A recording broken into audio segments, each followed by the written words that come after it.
रात 12 बजे एक रूम में से शोर शराबे की आवाजें आ रही थी। दूर से लग रहा था जैसे कि कहीं भयंकर पार्टी चल रही हो।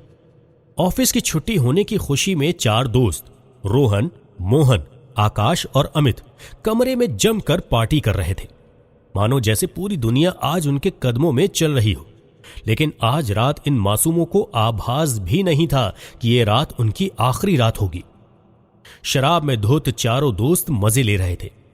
मोहन अपने ग्लास को हाथ में लेकर खिड़की की तरफ चला जाता है और बाहर के नजारे देखने लगता है।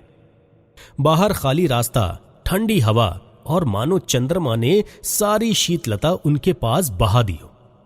मोहन अपने दोस्त को बुलाता है और कहता है, अरे रोहन, अमित, आकाश, यहां जल्दी आओ तुम्हें जन्नत दिखाता हूं।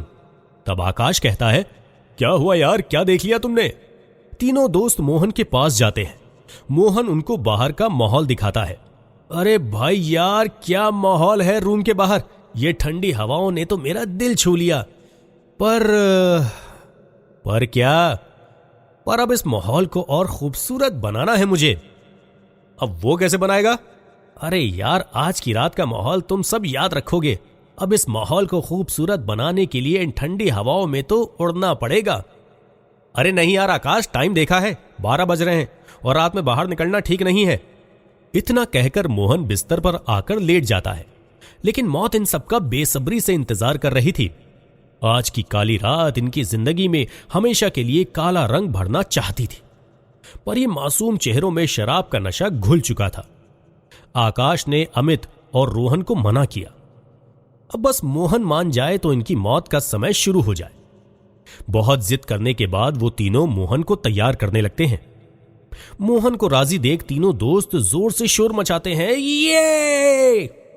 आकाश भागकर कार की चाबी लेकर आता है और वो सभी अपनी कार के पास पहुंच जाते हैं। आकाश कार बाहर निकालता है और सभी उसमें बैठ जाते हैं। जैसे ही वो अपनी बिल्डिंग के गेट के बाहर निकलते हैं, उनकी कार के ऊपर भयानक आत्मा आ जाती है और उनकी मौत का इंतजार करती है। वो आत्मा और कोई नहीं थी, उनका ही काल था। कार में तेज आवाज में गाने और फुल स्पीड में कार। कहते हैं ना, मौत जब आती है तब कुछ दिखाई नहीं देता।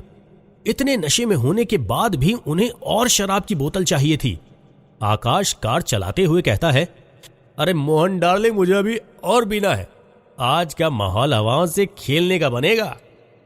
इतना कहकर आकाश ने कार को हाईवे से उतारकर वाइन शॉप की तरफ मोड़ दिया। आकाश कार को साइड कर वाइन शॉप से 4 बोतल लेकर कार में बैठ जाता है। लेकिन कार के ऊपर उनका काल बैठकर उनका इंतजार कर रहा था और काल कहता है, मूर्खो, पियो पियो, तुम्हारा वक्त तो आ गया है। आकाश कार चलाते हुए पी रहा था और बाकी लोग कार में डांस कर रहे थे। अब काल ने उसकी बुद्धि को बदल दिया और मोहन कहता है, अबे क्या कर रहे हो यार, और कार तेज चलाओ ना। अबे आकाश तू रुक, कार मैं चलाऊंगा अब। आकाश कार को रोकता है। मोहन ड्राइव करने के लिए भागता है। अब आकाश पीछे बैठ जाता है।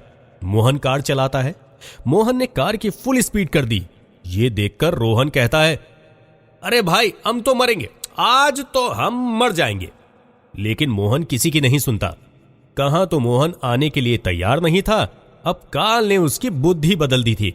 आकाश कहता है, अरे मोहन कार धीरे चलाओ, मर जाएंगे सब। तब मोहन कहता है, अब भाई रोहन, मरेंगे तो सब मरेंगे, मौत से क्या डरना भाई। तब रोहन कहता है, हाँ भाई चलाओ और तेज चलाओ। ज्यादा स्पीड की वजह से कार हाईवे की लाइट के खंबे से टकरा जाती है। स्पीड ज्यादा होने की वजह से खंबा कार को चीर देता है और कार के चीथड़े उड़ जाते हैं। मोहन का सर कट गया, उसकी मुंडी नहीं थी। वो रोड पर तड़प रहा होता है और उसकी जीभ उसकी गर्दन से निकल रही थी। अमित के हाथ पैर ही कट गए। आकाश और रोहन कार में दबकर मर गए और चारों की मौत हो गई। सड़क पर खून ही खून था। इतना दर्दनाक हादसा था कि आसपास के गांव में भी कार टकराने की आवाज पहुंच चुकी थी। अब उन चारों की जिंदगी में काला रंग भर गया था, उनकी अपनी बुरी हरकतों की वजह से। ये लोग उसी जगह भूत बन के रहने लगे।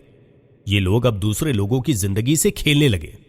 कहते हैं शैतान इंसान के अंदर ही होता है। अब ये चारों हैवानियत करने लगे। आए दिन किसी न किसी की कार से मौत होने लगी।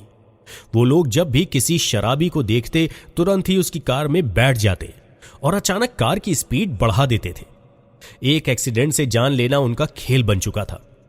वहां एक ही जगह हादसे ज्यादा होने लगे तो भूत प्रेत की हैवानियत ज्यादा बढ़ने लगी। रात 12 बजे के बाद उन आत्माओं की चीखने चिल्लाने की आवाजें आने लगी थी। यह खबर पूरे देश में फैल गई। वहां की सरकार ने उस हाईवे को प्रतिबंधित कर दिया। अब उस हाईवे पर जाने की कोई हिम्मत नहीं करता। बस वहां रात को बुरी आत्माओं की आवाज आने लगती थी।